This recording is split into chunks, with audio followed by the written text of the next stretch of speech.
할렐루야.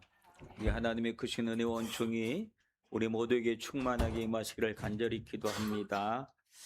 어느덧 한 해가 시작되어진 지 벌써 1월 마지막 주를 맞이하게 됩니다. 시간은 어느 순간에 머물러 있지 않습니다. 아무리 좋았던 일이 있다 할지라도 시간은 그냥 지나갑니다. 아무리 어렵고 힘든 일이 있다 할지라도 시간은 그냥 지나가는 겁니다. 우리 감정대로 한다면 좋은 시간은 좀 시간이 천천히 가줬으면 좋겠고, 어렵고 힘든 시간이 좀 빨리 지나갔으면 좋겠고, 우리 마음이 그렇지만 시간은 우리의 감정과 상관없이 정한 시간 1분 1초를 제대로 늘 지나갑니다.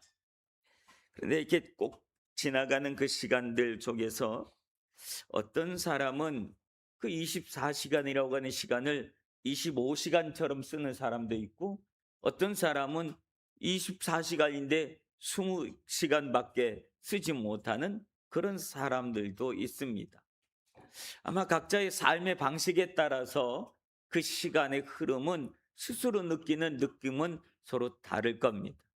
이 많은 시간들 중에 오늘 우리는 하나님을 향해서 얼마나 많은 시간들을, 어느 정도의 시간을 배려하고 또 하나님 앞에 드리고 있나라고 하는 것도 함께 생각해야 될 부분들인 줄로 믿습니다. 여러분의 삶의 모습 속에서, 하루의 시간들 속에서 주님을 향한 시간들을 조금씩 넓혀갔으면 좋겠다, 그런 다짐, 바람을 가져봅니다. 오늘은 여호수아서의 이야기입니다. 하나님께서 이스라엘 정복이라고 하는 엄청난 사명을 또 여호수아에게 주셨습니다. 그런데 이 사명을 주시면서 1장에서 오늘 익숙한 말씀이 우리 귀에 들어옵니다. 그것은 뭐냐면, 우리는 좌로나 우로나 치우치지 말라라고 이렇게 듣고 있지만 성경은 반대로 우로나 좌로나 치우치지 말아라 라고 하는 말씀으로 우리에게 해주시고 있는 것을 봅니다. 즉, 우리가 여호수아에게 있어서는 지금 중요한 시점에 놓여져 있습니다. 왜냐하면 전임자가 누구냐면 그 위대한 모세입니다.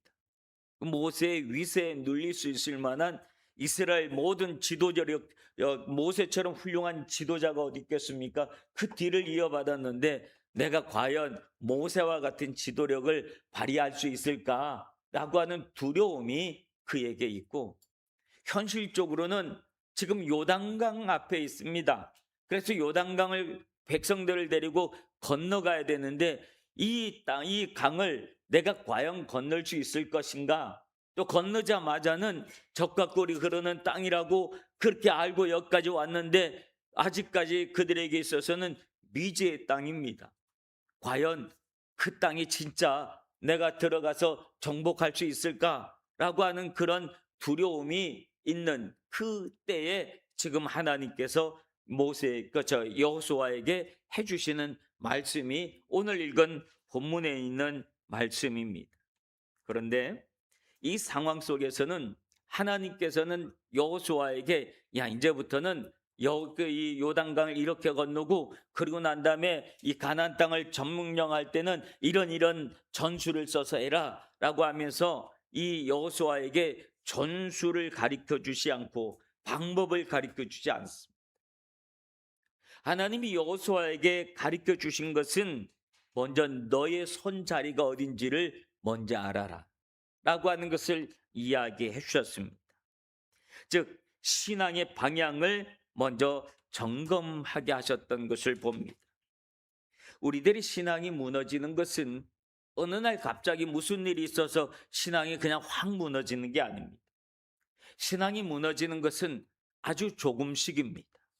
아주 조금씩 나도 모르게 가졌던 습관들이 크게 주님으로부터 멀어지게 만들고, 크게 어느 조그만 계기만 있어도 그냥 푹 넘어지고 마는 그런 모습이에요.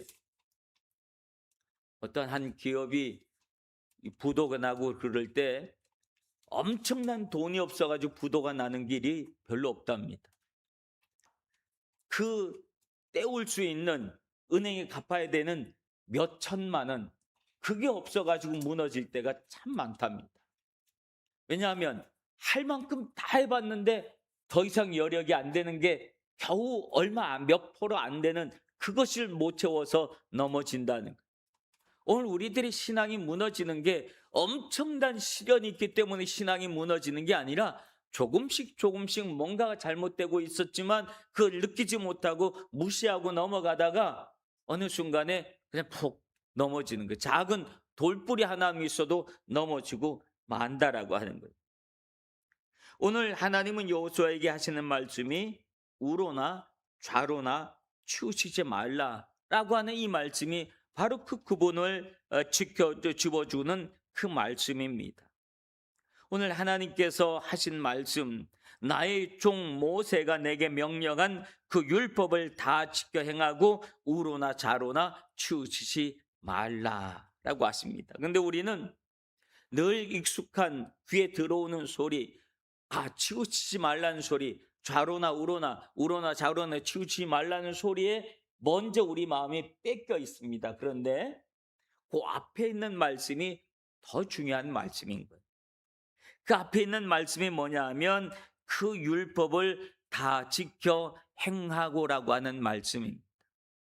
치우침 이전에 해야 될 일은 뭐냐 하면 율법을 지켜 행하는 것이 우선이다라고 하는 거예요. 즉 우리가 이 치우쳤다라고 하는 것은 율법에서 벗어났다, 말씀에서 벗어났기 때문에 치우쳤다라고 하는 거예요.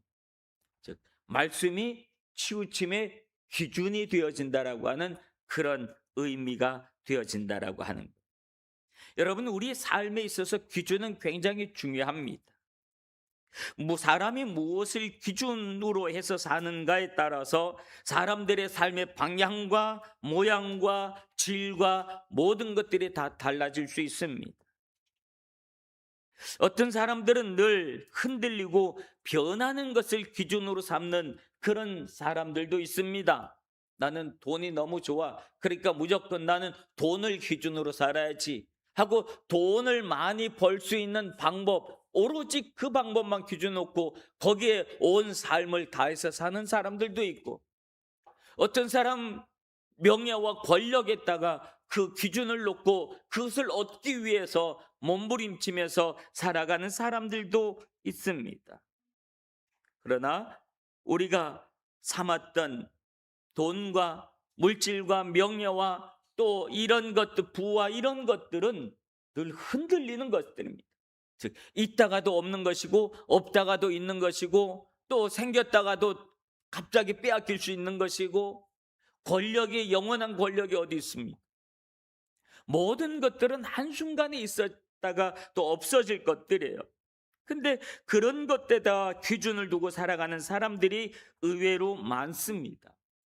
오늘 우리의 기준은 그런 기준이 아니라 변하지 않는 진리에 우리의 기준을 두어야 할 줄로 믿습니다. 변하지 않는 진리라고 하는 것은 무엇일까요? 즉 하나님의 말씀, 복음이 변하지 않는 진리인 줄로 믿습니다. 그러므로 말씀에 우리의 삶의 기준을 세워놓고 그대로 살아가는 사람, 그런 사람은 세상이 아무리 흔들리고 무너진다 할지라도 그 사람은 흔들리질 않습니다. 어떤 상황 속에서도 중심을 잡을 수 있는 사람이고 자기의 삶을 흐트러뜨리지 않는 사람인 줄로 믿습니다. 왜냐하면 그 말씀이 나의 삶에 빛이 되어주고 생명을 공급해주기 때문에 그렇습니다. 하나님은 여호수아에게 길을 만들라라고 말하지 않습니다. 이미 주어진 그 길을 지켜라라고 말씀하시고 있는 거예요. 그 말씀의 길에서 벗어나지 말아라 라고 하는 것을 오늘 말씀하고 있는 것입니다. 하나님은 이스라엘 백성들에게 광야 40년 동안 그것을 훈련시켜 주셨습니다. 민수기 9장에 보면 구름 기둥과 불 기둥의 이야기가 나오는데, 구름 기둥이 성막에서 떠오르면 사람들은 구름등이 떠올렸다, 이제 다시 움직이나 보다 그리고 짐을 막 쌌습니다. 그리고 구름기둥 행진에 가면 그 구름기둥을 보고 자기들도 막 따라가는 겁니다. 밤에는 불기둥으로 바뀌죠.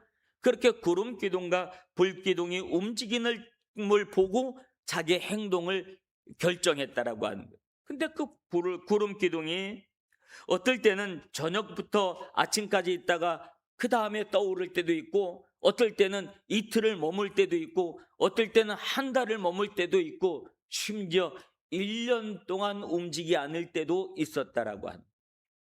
그런데 사람들이 답답하니까, 아니 나 빨리 갔으면 좋겠는데 왜 아직도 안 움직이고 있는 거야? 그리고 뭐 방향이 이쪽, 대충 이쪽으로 왔으니까 나 이쪽으로 가면 되겠지 뭐. 내가 먼저 가면 아마 구름기둥 나중에 따라올걸? 아마 그런 식으로 생각하고 그들이 했다고 한다면, 아마 그들은 광야길을 더 많은 시간을 헤매야 그랬을 것입니다. 그래서 그들은 철저하게 하나님께서 구름만 바라보게 하시는 훈련을 하셨다고 하는 것. 하나님의 임재하심, 하나님의 움직이심, 하나님의 인도하심만 바라볼 수 있는 훈련을 하셨습니다. 훈련을 하셨기 때문에 규칙적으로 움직이지 않았습니다. 불규칙적으로 움직였습니다. 모든 것은 하나님의 뜻에 의하여, 하나님의 결정에 의하여 결정되기 때문에 하나님은 하나님의 스케줄을 따라서 불기둥과 구름기둥을 움직이셨습니다.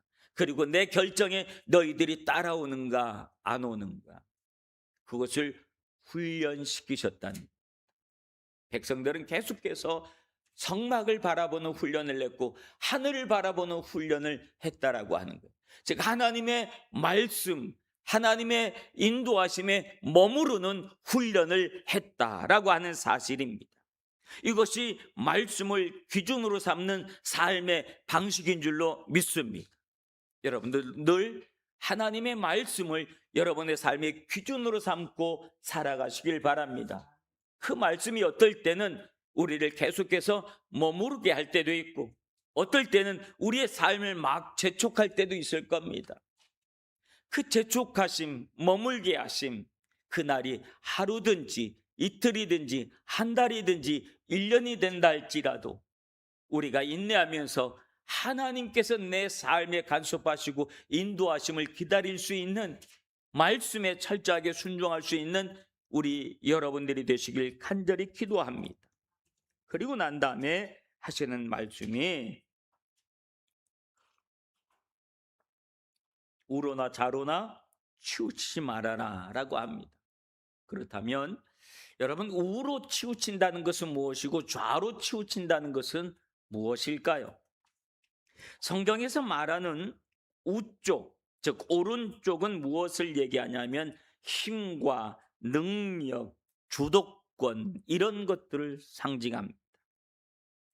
즉 우로 치우치는 신앙은 하나님의 말씀보다 내 경험과 판단, 지식, 이런 것을 더 믿고 신뢰하는 것을 우로 치는 모습이라고 합니다. 오래 운전한 사람이 갑자기 큰 사고를 낼 때가 있습니다. 왜냐하면 이 정도는 내가 눈 감고도 갈 수 있어. 운전에 자신감을 느낄 때 사람은 방심하게 돼 있다라고 하는 거예요. 신앙도 그래요. 신앙의 연수가 길어질수록, 사역의 경험이 많아질수록 우리는 말씀보다 경험을 앞서올 때가 있습니다. 야, 이거는 그냥 이렇게 하면 돼. 뭐 그렇게 오래 기도할 것 없어. 하나님이 다 이렇게 해놓은 거야. 지금까지 내가 신앙생활 몇 년 한 줄 알아? 지금까지 경험상 보면 다 그랬어. 하나님의 인도하심보다 내 경험에 더 우선순위를 두는 것, 그걸 우로 치우친다라고 하는 그런 것들입니다.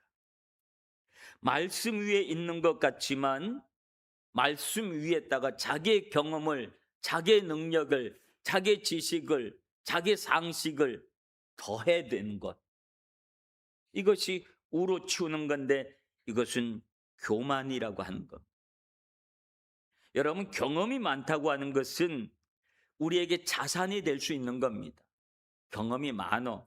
근데 그것이 독이 될 때도 있다는 거예요. 많은 경험을 가졌다고 하는 것이 우리를 방심하게 만들고 우리를 엎드리지 않게 하시고 또 우리를 교만하게 만들어서 그게 실패의 원흉이 되는 그런 때도 있습니다. 성경 속에 보면 그런 인물들의 이야기가 참 많이 나옵니다. 사무엘상 13장 15장에 나오는 이 사울 왕의 이야기가 있습니다. 사울 왕은 늘 전쟁을 많이 했기 때문에 전쟁에 대한 경험이 많이 쌓여져 있었습니다. 늘 이건 이렇게 하면 되고 저건 저렇게 하면 되고 전술도 그의 머릿속에 다 있었고 모든 이 싸움에 능한 자였기 때문에 자기 경험이 많았습니다. 근데 어떤 전쟁도 반드시 해야 될 것은 뭐냐면 하나님 앞에 먼저 제단을 쌓는 것이 가장 우선순위였습니다.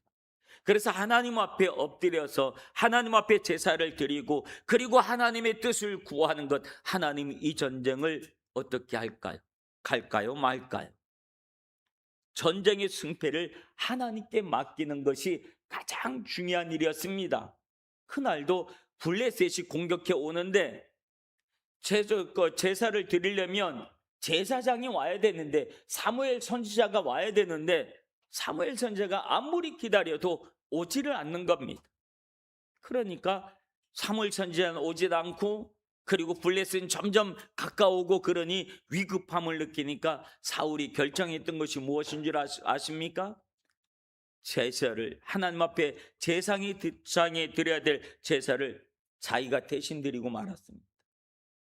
왕이 왜냐하면 많이 봐왔기 때문에 제사 드리는 거 한두 번 받겠습니까? 그러니 이건 이렇게 하면 돼 하면서 자기의 방법대로 제사를 드리고 말았어요. 다 제사가 끝나고 난 다음에 사무엘 선지자가 와서 본 이게 뭐 하는 겁니까? 물어봅니다. 그의 마음속에서는 지금 당장 전쟁에 빨리 나가야 되는데 하나님 앞에 제사를 드려야 되는데 선지자는 오지 않으니 내가 대신했습니다. 왕이기 때문에 내가 이 정도는 내가 할 수 있지 않습니까? 내가 뭐 방법이 틀렸습니까? 뭐 제사 드리는 방법 나 다 알고 있습니다. 법대로 했습니다. 라고 말할 수 있을지 모릅니다. 그러나 그는 이 사건이 결국은 하나님께 버림받는 계기 중에 또 하나의 큰 계기를 마련하고 말았습니다. 그래서 15장에 와서는 순종이 제사보다 낫고 듣는 것이 수양의 기름보다 낫다 라고 하는 이 징계로 말미암아 그는 결국은 왕으로서 하나님 앞에 버림을 받게 되었던 것을 봅니다. 그는 왕으로 수많은 전쟁을 치르는 날들이 많아지면서 하나님보다는 자신의 경험을 더 의지했습니다. 베드로가 그랬습니다. 베드로는 예수님을 많이 따라다녔습니다. 경험도 많았습니다. 늘 누구보다도 앞서서 예수님의 일을 사역을 도왔기 때문에 예수님이 무슨 일을 계획하면 자기는 이 일을 어떻게 하는지 다 알고 있습니다.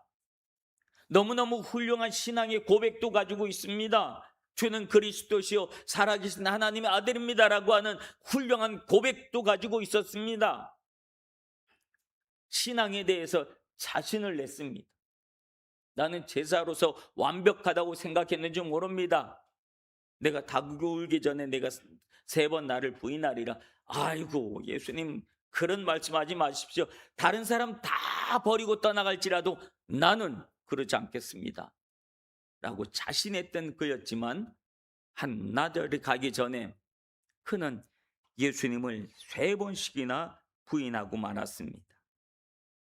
여러분 경험은 우리에게 참 중요한 거지만 그 경험이 하나님을 대신하는 순간 우리는 우로 치우치고 만 겁니다. 좌로 치우친다는 것은 무엇이냐면 두려움과 현실적으로 기울어지는 것을 말합니다. 민수기 13장에 보면 이스라엘 백성들이 하나님께서 지시한 땅 적과 꿀이 흐르는 가나안 땅을 정탐하는 이야기가 나옵니다. 각 지파에서 1명을씩 뽑아서 12명을 뽑아놓고 정탐을 보냅니다. 40일간. 그리고 난 다음에 돌아올 때 뭐를 가져오라 그러냐면 그 땅에서 나는 과실을 좀 가져와라. 과실을 보면 그 땅이 어떤 땅인지 알 수 있으니까 40일간 정탐 마치고 사람들은 돌아왔고, 그리고 그 땅에 대한 평가를 하는데 너무너무 멋있는 평가를 합니다. 내가 가서 봤더니 정말로 기름진 땅입니다. 이 과일이 그 땅에서 난 과일입니다. 얼마나 맛있고 달고 그런지 모릅니다. 사람들은 갑자기 흥분을 냈습니다. 그런데 그 다음 말이 갑자기 분위기를 싸늘하게 만들었습니다.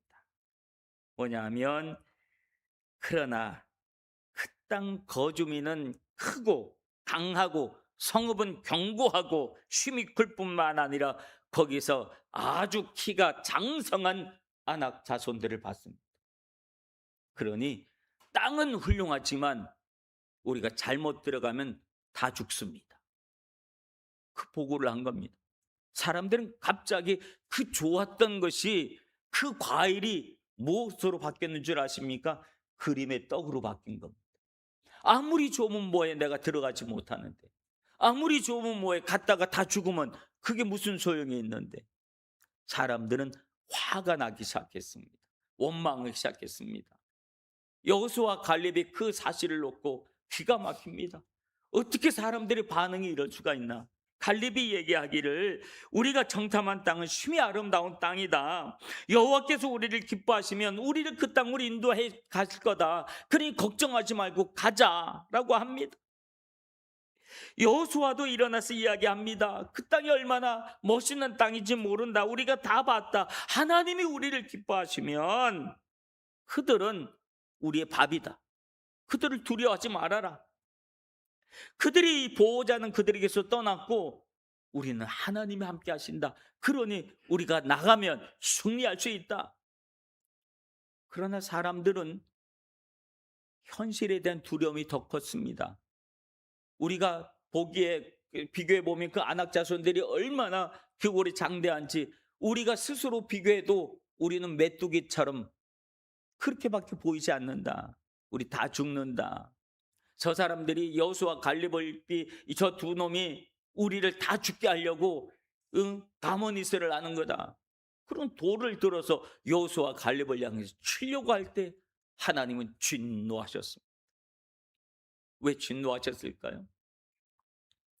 여러분, 이 진노하심으로 결국은 이스라엘 백성들이, 애굽에서 나왔던 사람들은 한 명도 가나안 땅에 들어가지 못했습니다. 여호수아 갈렙 두 사람만 빼고. 여러분, 좌로 치우친다라고 하는 것이 이런 겁니다. 하나님의 말씀을 들었고 하나님의 뜻도 알았지만 현실이 너무 커 보이는 거예요. 현실이 너무 감당할 수 없는 거예요. 하나님은 알지만, 믿음으로 하면 하나님이 도와주시면 된다라고 하는 사실을 알면서도 현실의 벽이 너무 크니까 포기하고 마는 거예요. 이게 뭐냐면 좌로 치우친 우리의 모습이라. 그래서 하나님은 여호수아에게 반복해서 하시는 말씀이, 두려워하지 말아라, 놀라지 말아라, 내가 너와 함께 할 것이다 라고 합니다. 여러분, 우로 치우침이라고 하는 것은 하나님 없이도 할 수 있다는 교만이고, 좌로 치우친다는 것은 하나님이 계셔도 못하겠다고 하는 두려움입니다. 즉, 교만과 두려움이 좌로나 우로나 좌우로나 치우치는 우리의 모습이라고 하는, 하나님은 그렇게 치우치지 말아라. 치우치지 말고 나를 믿어라. 내가 너와 함께하고 있다 라고 하는 사실을 강조해 주고 계시는 줄로 믿습니다. 그래도 두려워하지 마, 겁나지 마, 무서워하지 마. 내가 너와 함께 할 거야. 내가 너에게 힘 줄 거야. 내가 너에게 능력을 줄 거야. 그러니 이쪽으로나 저쪽으로나 치우치지 말고 하나님의 말씀, 율법 앞에 너는 똑바로 살아. 그리고 그 길로 걸어가라 말씀하시는 줄로 믿습니다. 하나님은 여호수아에게 아주 단순한 방법으로 뭘 가르쳐 주십니다. 그것은 뭐냐면 이 율법책을 내 입에서 떠나가지 말게 하며 주야로 이것을 묵상해라 라고 하십니다. 좌로나 우로나 치우치지 않는 방법으로 제시하는 것이 말씀의 묵상에 있었다는 것. 즉 말씀을 날마다 입에 새기라고 하는 것. 말씀이 날마다 내 입속에 입에 이거에 붙는다 그래. 입에 붙는다는 말이 있죠. 말씀이 내 입에 붙을 수 있도록. 말씀이 내 입에 붙으면 내 입에 붙은 말씀은 내 마음에 내 심령에 새겨지는 줄로 믿습니다. 여러분 신년에 하나님의 말씀 다 받았잖아요. 그렇죠? 이 말씀을 날마다 묵상하시길 바랍니다. 읽고 또 읽고 읽고 또 읽고 읽고 또 읽고. 그게 뭐냐면 말씀을 새기는 것. 이 말씀을 여러분에게 주어진 이 말씀을 다 읽고 또 읽고 읽고 또 읽고 그러면 그것을 묵상하다 보면 그 말씀이 여러분에게 생명이 되는 줄로 믿습니다. 그 생명은 능력이 되는 줄로 믿습니다. 그 말씀이 능력이 되어질 때 우리는 좌로나 우로나 좌로나 치우치지 않냐고 하나님의 말씀 앞에 우리는 똑바로 설 수 있게 되는 줄로 믿습니다. 여러분 다윗은 우리가 다 아는 것처럼 실패가 많았던 사람입니다. 그러나 그의 삶의 중심이 언제나 하나님의 말씀에 있었습니다. 그래서 그는 그 실패 속에서 하나님 앞에 눈물을 흘리며 통곡하고 자복하고 회개하면서 그는 다시 말씀의 자리로 돌아왔습니다. 말씀의 자리로 돌아온 다윗을 하나님은 존중히 여겨주셨고 그 일을 통하여 하나님은 이스라엘의 가장 위대한 왕으로 하나님은 세워주신 줄로 믿습니다. 베드로도 실패가 있었지요. 예수님을 3번씩이나 부인했으니 그러나 그가 닭의 울음소리를 들으면서 예수님의 말씀이 생각나서 그는 통곡하고 자복하고 회개하고 그리고 다시 말씀의 자리로 다시 돌아왔습니다. 그랬더니 예수님께서 그를 다시 제자로 삼아주시고 사도로 삼아주시고 그를 통하여 하나님의 복음을 증거하는 증거자로 하나님은 다시 그를 세워주신 줄로 믿습니다. 우리의 삶도 마찬가지입니다. 넘어질 수 있습니다. 실패할 수 있습니다. 쓰러질 수 있습니다. 그러나 우리의 기준이 말씀에 있다고 한다면 넘어져도 다시 일어날 수 있습니다. 실패도 다시 일어날 수 있습니다. 좌절해도 다시 일어날 수 있습니다. 말씀이 여러분의 삶의 기준이 되어진다면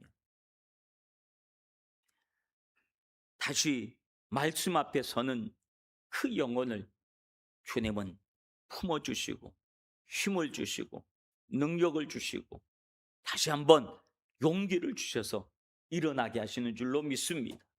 그 일어남으로 오늘 우리에게 주어진 2026년이라고 하는 이제 11달 남았네. 이 11달의 삶을 믿음으로 승리하는 여러분들 되시길 주님의 이름으로 축원합니다. 기도하겠습니다.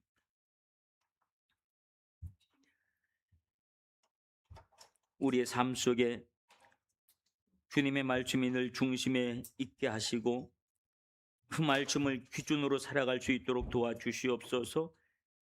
어떤 실패와 좌절 속에서도 다시 일어날 수 있는 믿음의 용기로 살아가게 하여 주옵소서. 예수님 이름으로 기도합나이다. 아멘.